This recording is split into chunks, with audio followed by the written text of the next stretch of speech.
Kami dari grup 1 yang menceritakan tentang pendekatan wasatiyah dalam interaksi interagama di dalam negara Malaysia. Dan ini ahli kumpulan kami semua. Pada era ledakan teknologi maklumat dan komunikasi, terdapat cabaran dan usaha untuk menjaga keharmonian. Antaranya ialah penyalahgunaan teknologi seperti kebebasan bersuara sehingga mengundang penghinaan agama dan kaum. Isu penghinaan agama dan kaum ini kerap berlaku. Ini berpotensi mencetuskan suasana ketidakharmonian dalam masyarakat seperti kebebasan bersuara di platform media sosial daripada perspektif Islam dan undang-undang. Selain itu, wasatiyah perlu dibina bagi memilih pendekatan bersesuaian dengan realiti semasa masyarakat majmuk Malaysia agar ketegangan dalam hubungan antara kaum dan agama dapat ditangani secara harmoni. Pendekatan yang seimbang mampu mengukuhkan dan mengharmonikan kembali interaksi sosial sesama masyarakat dalam rangka mengekalkan kerukunan dan perpaduan hidup bermasyarakat yang telah terbina sejak sekian lama. Oleh itu, keharmonian merupakan penyatuan yang utuh dalam membentuk sebuah masyarakat yang berbilang kaum. Ia juga merupakan aset negara yang penting dan merupakan tulang belakang kepada kemajuan sesebuah negara. Konsep ini penting dalam membina keharmonian yang sering diperkatakan pada hari ini. Justru itu, keharmonian perlu dipelihara dan diamalkan supaya Malaysia sentiasa berada dalam keadaan aman dan makmur. Artikel ini adalah untuk menyampaikan bahawa masyarakat Malaysia terkenal dengan negara yang mempunyai rakyat yang berbilang kaum, biasanya berada dalam keadaan yang pasang surut. Selain itu, artikel ini juga membincangkan tentang masyarakat majmuk yang ada di Malaysia pada hari ini tidak lari dengan gejala konflik. Dengan ini, pengurusan yang efektif mampu mendapatkan kesan yang positif melalui idea dan tindakan agar mampu mencapai kehidupan yang lebih sempurna.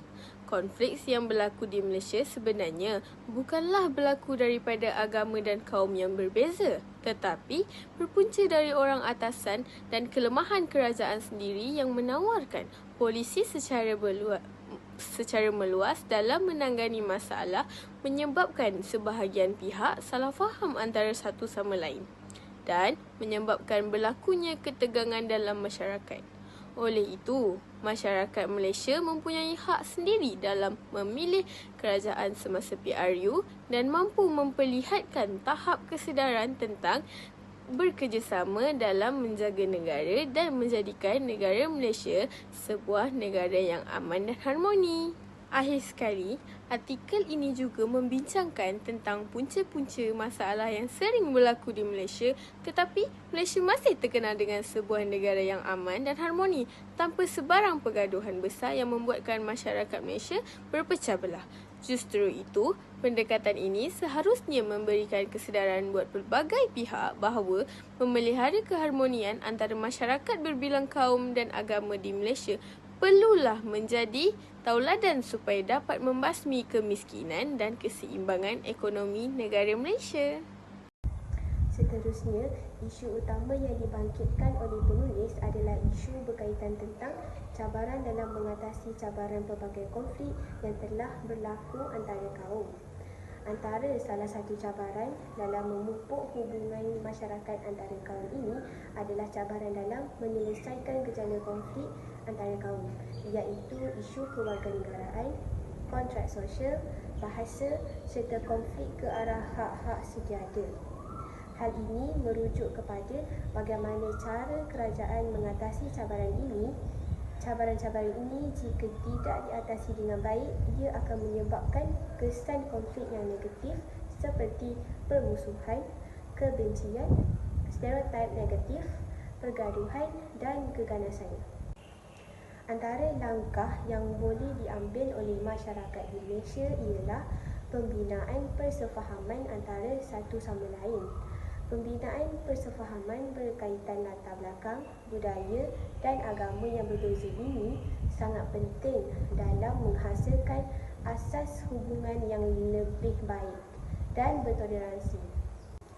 Seterusnya, perpaduan kaum di Malaysia boleh dicapai dengan meraihkan sambutan perayaan kaum-kaum di Malaysia secara bersama melalui aktiviti kunjung-mengunjung yang dilakukan akan dapat mengeratkan hubungan silaturahim antara jiran serta rakan dalam pelbagai kaum. Sekiranya perkara ini dapat dipraktikkan, nescaya masyarakat Malaysia akan mampu menghadapi apa-apa sahaja cabaran yang datang dari luar ataupun masyarakat antarabangsa. Seterusnya, adakah isu ini menarik? Ya, isu yang diutarakan oleh penulis melalui artikel yang kami kaji ini ialah sangat menarik untuk dibaca kerana penyampaiannya yang ringkas serta padat dapat menarik para pembaca untuk membacanya. Isu ini juga memberikan pengetahuan baru dengan penjelasan dari sumber-sumber yang sahih. Selain itu, penulisan yang dibuat penulis tentang isu yang dibahaskan adalah sangat berkait rapat dengan soal cabaran dan langkah mengharmonikan hubungan antara kaum. Lebih menarik lagi apabila penulis menjelaskan secara terperinci langkah dalam mengharmonikan negara dengan bersertakan hadis dan firman. Berdasarkan artikel yang telah saya kaji, saya dapati bahawa ada beberapa isu yang dibangkitkan, antaranya ialah bangsa, agama dan budaya di Malaysia. Masyarakat yang terdiri daripada berbilang kaum, bangsa, agama dan budaya menjadikan ia satu cabaran berpanjangan dalam menguruskan kemajemukan sosial. Isu yang seterusnya ialah cabaran berterusan dalam arus globalisasi dan pasca kemodenan. Isu ini wujud dalam bentuk keharmonian antara kaum, agama dan budaya. Isu yang terakhir yang akan saya ulas ialah krisis dalam membina negara moden. Contohnya, krisis berbentuk penindasan seperti ekonomi dan politik yang ada di Malaysia zaman kini. Setelah membaca dan memahami artikel ini, kami bersetuju dengan kandungan yang terkandung di dalam artikel ini. Saya tahu era moden ini bukanlah era yang mudah.